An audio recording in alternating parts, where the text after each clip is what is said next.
Voici un produit de soin que l'on peut trouver en magasin, dans un emballage cartonné, qui est lui-même recouvert d'un autre emballage cartonné. Voici autant d'emballages qui peuvent être considérés comme inutiles. Et les chiffres sont effrayants.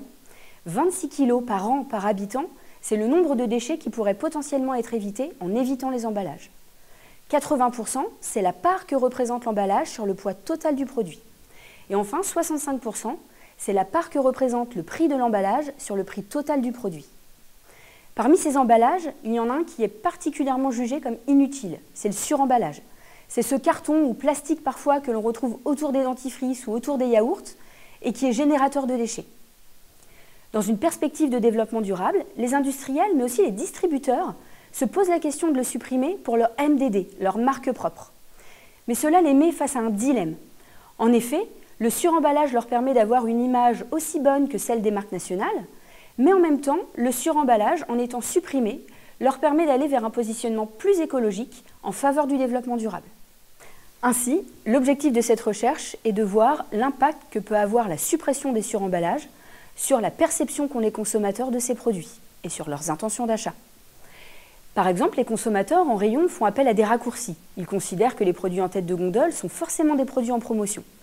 De la même manière, nous avons imaginé que les consommateurs pensent que les produits sans suremballage sont des produits de moins bonne qualité, avec un prix plus faible, mais plus écologique.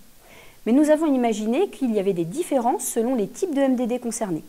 Par exemple, pour les MDD génériques, nous avons imaginé que les consommateurs considèrent qu'il y a une qualité plus faible, un prix plus bas et un emballage minimaliste, et donc que la suppression du suremballage n'est pas une surprise.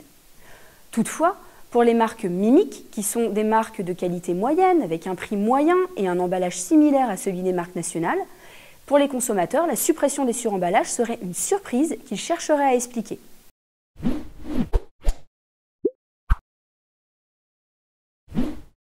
Nous avons donc interrogé 217 consommateurs français en leur soumettant un pack de 4 yaourts de marque Auchan, suremballés ou non, et de MDD génériques ou mimiques.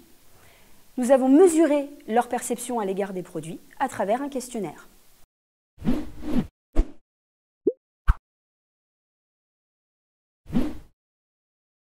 Notre recherche permet donc de répondre aux dilemmes auxquels sont confrontés les distributeurs.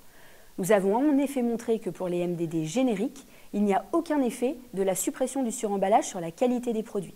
Il est donc tout à fait possible de le supprimer, les consommateurs attribuant cette suppression à une diminution des coûts. Toutefois, pour les MDD mimiques, la qualité perçue des produits est altérée lorsque l'on supprime le suremballage.